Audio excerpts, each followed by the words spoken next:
Muito boa noite, gostaríamos de iniciar a nossa conferência BN na reflexão sobre o livro do profeta Habacuque, no tema geral Discussões com Deus.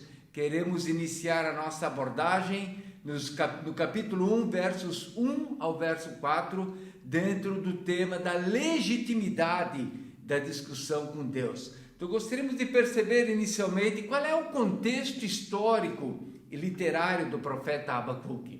O profeta já diz, Habacuque era um profeta, ou seja, era um homem que vivia na presença de Deus, que buscava a vontade de Deus para o seu povo, que via a situação do seu povo em comparação com a aliança com o seu Deus. E aí que está a dimensão do papel do profeta. Mas Habacuque também era um poeta. Nós vemos no seu livro, no capítulo 3, que ele escreve uma oração na forma de um canto. E na parte final desse capítulo 3, o profeta recomenda que este canto seja direcionado a instrumentos de corda pelo líder de louvor. Ou seja, há uma dimensão aqui de profecia e poesia, que é tão rico em termos da revelação de Deus para nós. E Habacuque se enquadra dentro desse aspecto. Outra dimensão do contexto histórico de Habacuque também, ele viveu um pouquinho antes da invasão babilônica. A data mais provável do seu livro está entre os anos 609 até 597 a.C., é a data provável da edição desse rolo do profeta Habacuque.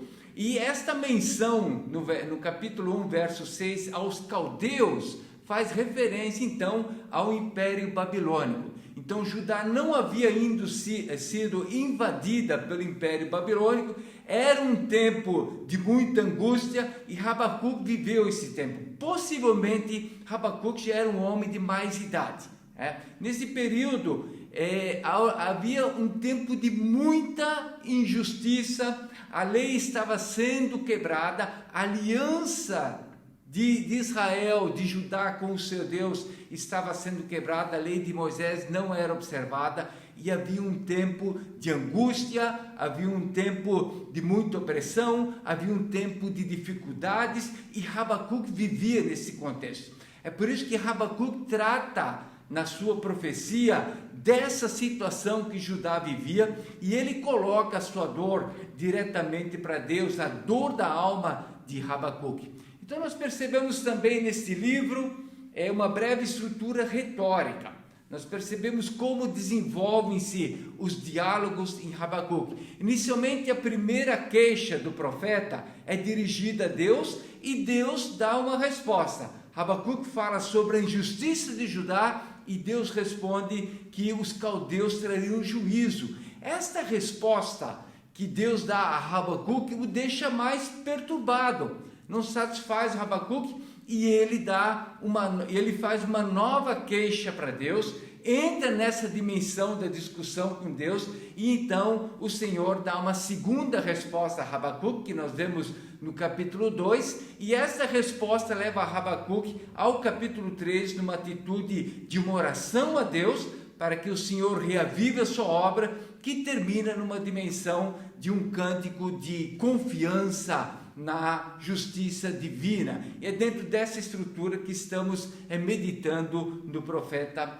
Habacuque. Então o primeiro aspecto que queríamos observar é a questão da legitimidade. A legitimidade na discussão com Deus do profeta Habacuque, nós vemos que Habacuque não acusa o povo diretamente, ele leva a Deus a sua queixa. Ele trata o seu assunto diretamente com Deus. É legítimo nós discutirmos com Deus? O que a Bíblia fala sobre esse assunto? O apóstolo Paulo, por exemplo, diz: quem és tu, ó homem, para discutires com Deus? E também o profeta Isaías diz: ai daquele que contende com o seu Criador. E da mesma forma, o Tiago também diz que Deus resiste aos soberbos, mas dá graça aos humildes. Então, desta maneira, Paulo ainda complementa, em termos de discussão: tu, porém, dirás, de que se queixa ele ainda? Será que vale a pena discutir com Deus? Na sua soberania ele não sabe todas as coisas, mas diante dessa nossa abordagem em Habacuque. O profeta Isaías também diz: vinde, pois, arrazoemos. Ou seja, Habacuque está numa dimensão de estar arrazoando com Deus, de pedir uma explicação para Deus sobre o que está acontecendo. E nesse sentido, a discussão faz parte da imago Dei no ser humano. Habacuque é um homem normal, Habacuque é um homem do seu tempo. A imago Dei em nós, a imagem de Deus em nós, sempre trata da questão da nossa resposta moral a Deus, trata da questão da nossa racionalidade, fomos criados seres racionais, trata da questão da dimensão relacional da nossa espiritualidade. Então é absolutamente legítimo discutir com Deus, e é nessa dimensão que Habacuque vive. Há legitimidade nessa discussão. Habacuque faz parte do seu povo, que busca o seu Deus, que vive a dinâmica da vida social, religiosa, e ele pergunta a Deus sobre o que está acontecendo. Então essa legitimidade da discussão de Habacuque com Deus, ela é confirmada no fato de Deus responder às queixas do profeta. E através dessa resposta, Deus também está a revelar a sua visão escatológica na história de Judá e para todas as nações. Então há legitimidade da discussão de Habacuque com Deus. E é nesse sentido que queremos abordar esse tema da sentença revelada ao profeta Habacuque, a dor da sua alma na sua experiência com o Senhor, na sua experiência com Deus, diante do quadro em que ele vivia na condição de Judá daquele tempo. Então essa sentença do profeta mostra o peso que Habacuque sentia. É uma dimensão de um fardo interior.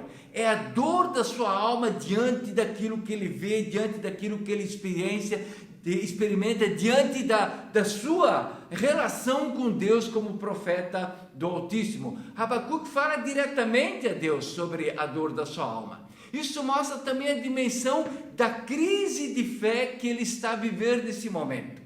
Isso coloca numa situação relacional em termos de discussão, de buscar respostas diante de Deus. Então a dor da alma de Habacuque revela-se na sua indignação diante da iniquidade de Judá. Nós vemos nessa primeira parte, de 1 a 4, como Habacuque vê a situação do seu povo, a indignação que está no seu coração, a dor da sua alma em ver tamanha iniquidade. Então, como isso nos leva a uma primeira pergunta a nós mesmos: como nós buscamos a Deus? Será que nós o fazemos com uma santa indignação, como fez Habacuque? Diante do quadro que nós vemos ao nosso redor, como nós nos dirigimos a Deus? Habacuque dizia na sua queixa: até quando, Senhor, clamarei eu e tu não escutarás? Gritar-te-ei violência e não salvarás. É isso que Habacuque está vendo ao seu redor. Habacuque, ele vive o drama da oração não respondida. Ele diz: até quando clamarei eu? Ele vive o drama de quem busca Deus e não ouve a resposta. E vemos aqui o papel intercessor e mediador do profeta. Ele diz: até quando clamarei? O seu ministério é um ministério de intercessão, de busca de Deus diante da condição do seu povo. Então Habacuque questiona o silêncio de Deus, questiona a inatividade de Deus diante do seu clamor, diante daquilo que ele vê. Esse é o papel que ele desempenha, que o leva a essa dimensão de buscar a Deus em discussão. A sua pergunta é: por que Deus não julga a maldade e a injustiça no meio do povo? Será que o Senhor não está pronto para salvar o seu povo? O que está acontecendo com a vida espiritual em Judá que leva Habacuque a buscar a Deus? Habacuque revela o aparente silêncio de Deus diante da violência que ele vê em Judá. E isso mostra a dimensão. Habacuque menciona a dimensão de por que mostras a iniquidade e fazes-me ver a opressão. Habacuque está diante de um quadro onde ele percebe a real situação do seu povo. Como nós reagimos ao ver a iniquidade e a opressão à nossa volta? Será que estamos vendo o que está acontecendo no nosso mundo? Será que, como Habacuque, nós não temos algo a discutir com Deus em defesa da vida, em defesa da condição humana, diante daquilo que nós estamos a ver? Habacuque dá continuidade à sua queixa, ele diz: pois a destruição e a violência estão diante de mim. Há contendas e o litígio se suscita. Judá vivia um tempo de caos social e espiritual como uma consequência da quebra da aliança. Era isso que Habacuque estava vendo, e esse era o seu drama diante de Deus. Ele dizia: por que esta causa a lei se afrouxa e a justiça nunca se manifesta? Porque o perverso cerca o justo e a justiça é torcida. Ou seja, Judá está a romper a aliança com seu Deus, está a ignorar o próprio Deus da aliança. E esse é o estado de violência, de opressão, de injustiça, que é consequência da quebra da aliança com Deus. É isso que está diante de Habacuque. Judá vive tempos de injustiça social e de idolatria. E Deus parece tolerar essa situação, a iniquidade do povo parece crescer, a violência aumentar, e é isso que Habacuque vê na sua queixa. Ou seja, a dor da alma de Habacuque está diante da situação dos pecados de Judá, daquilo que ele está a ver no meio do seu povo, daquilo que ele percebe na sociedade que o cerca. E isso leva à discussão com Deus. Isso leva Habacuque a buscar o porquê Deus não julga a iniquidade do seu povo, porque Deus não julga esta quebra da aliança, se a própria aliança trata desse tema, que Deus julgará o povo que não seguir a sua lei, que não seguir a sua aliança. Então Habacuque transforma a dor da sua alma no drama cósmico da fé, da justiça e do juízo divino. Esse é o momento que Habacuque vive, que ele expressa diante de Deus toda a angústia interior, buscando a dimensão da justiça, buscando a dimensão de uma fé sadia, de um relacionamento sadio, buscando a dimensão de que Deus há de julgar a iniquidade do seu povo. Mas diante desta crise, Habacuque também apela ao caráter justo de Deus. Ele diz: tu és tão puro de olhos que não podes ver o mal e a opressão não podes tolerar. Então a crise de Habacuque, será que ela é comum a todos nós? Queremos num Deus justo, queremos num Deus poderoso, queremos num Deus de amor, queremos num Deus que tudo pode, mas ao mesmo tempo vivemos o drama de ver a iniquidade aumentar ao nosso redor, vivemos o drama de ver a angústia do povo, o drama da violência e da opressão. O que a Bíblia fala sobre isso? De que maneira esse tema é abordado diante da discussão com Deus, diante desse quadro de busca de Deus, do papel mediador e intercedor do profeta, que é o papel do povo de Deus? O que a Bíblia fala sobre isso? Será que Deus ouve e vê mesmo diante da situação que nós vivemos, diante da maldade que se espalha neste mundo? Onde está o juízo de Deus? Será que Deus ouve e vê mesmo? E nós queremos ouvir mais sobre isso a partir da mensagem do professor Gary Camblin, que vai dar continuidade a esse tema. Podemos ver na Bíblia que, de fato, a crise de fé de Habacuque é uma crise comum a todo o povo de Deus. E isto porque, às vezes, é difícil conciliar a nossa teologia com a vida real. Ou seja, nós sabemos o que nós acreditamos acerca de Deus, a pessoa de Deus, e como Ele deve trabalhar no mundo. Mas, ao mesmo tempo, quando passamos pelas experiências da vida, especialmente nos momentos de sofrimento, temos muita dificuldade. Agora, Deus sabe disso, Deus conhece-nos, Ele conhece os seus servos, Ele sabe muito bem as nossas dificuldades. E por isso a Bíblia fala abertamente sobre este assunto, sobre as lutas internas que nós temos como o povo de Deus. É uma mistura de fé e dúvidas ao mesmo tempo. O apóstolo Paulo diz em Romanos 15, versículo 4, pois tudo quanto outrora foi escrito para o nosso ensino foi escrito a fim de que pela paciência e pela consolação das Escrituras tenhamos esperança. Podemos de fato ver muitos exemplos ao longo da Bíblia, mas eu queria focar no Salmo 13, um salmo de David, onde ele também expressa a mesma frustração com a aparente inatividade de Deus na sua vida. Esse salmo é um lamento pessoal, em que o salmista expressa um intenso sentimento de abandono por Deus. Mas ao mesmo tempo é mesmo interessante que é um salmo que se move de um sentimento de abandono para uma confiança calma e alegre em Deus. Podemos ver logo no início, nos primeiros 2 versículos, o salmista David usa exatamente a mesma expressão que Abacuque usou. É só que em Salmo 3, David repete 4 vezes esta expressão, perguntando: até quando? Até quando? Até quando? Até quando? E isto enfatiza a grande angústia que existe no coração do salmista.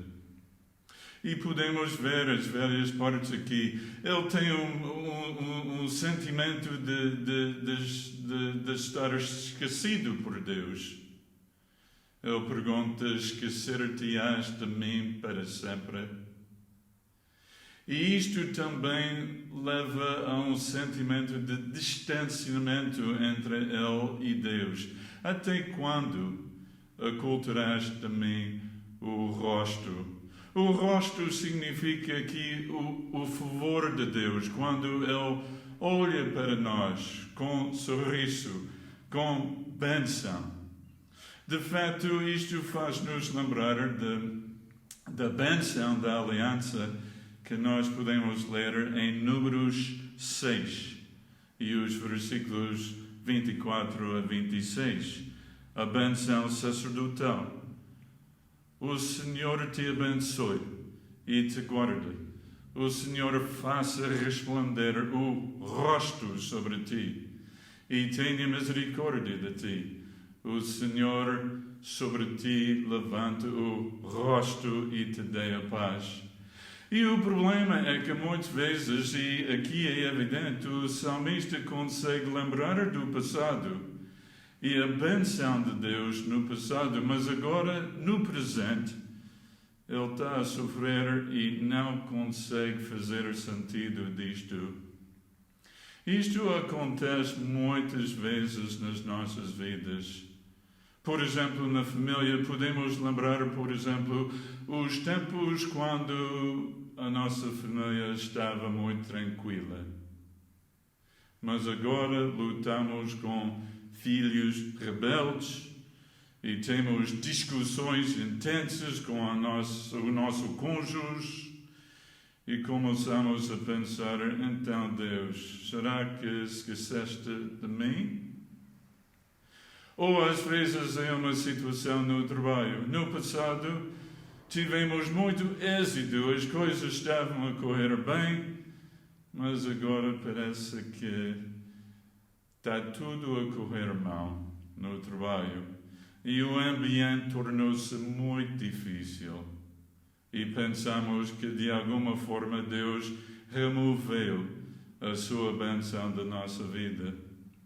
Ou às vezes é mesmo no ministério da igreja. No passado a igreja estava a crescer e os crentes estavam a participar nos ministérios da igreja, mas agora parece que há muitos argumentos, conflitos entre os irmãos, e a igreja está a enfrentar problemas financeiros e perguntamos, então Deus, onde é que tu estás agora na minha vida? E tudo isto leva a uma crise interior, tal como já vimos na pessoa de Abacuque. E o salmista clama, até quando estarei eu relutando dentro da minha alma, com tristeza no coração cada dia? Ou, por outras palavras, até quando tenho de lutar com angústia na minha alma? São tempos mesmo difíceis. E no caso de David, a presença do inimigo também foi algo muito difícil, porque o inimigo via o que estava a acontecer na vida de David e duvidava que Deus realmente estava com ele. E então David clama ao Senhor, até quando se erguerá contra mim o meu inimigo? O inimigo agrava-me o sentimento de abandono aqui. Abacuque também partilhou a mesma luta, pensando, ok, Deus, eu sei agora como é que tu vais lidar com o pecado na nação de Israel. Mas agora, Deus, uma coisa que não consigo entender é que como é que tu podes usar realmente o nosso inimigo para nos castigar? David agora está a lutar com exatamente a mesma situação, mas graças a Deus nós vemos aqui neste Salmo um ponto de viragem no centro do Salmo, nos versículos 3 e 4.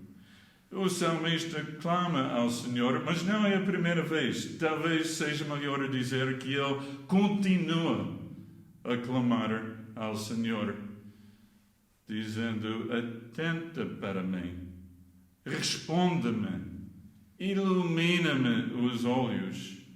E a primeira coisa que ele diz aqui é mesmo interessante. Atenta para mim, responde-me, Senhor, Deus meu.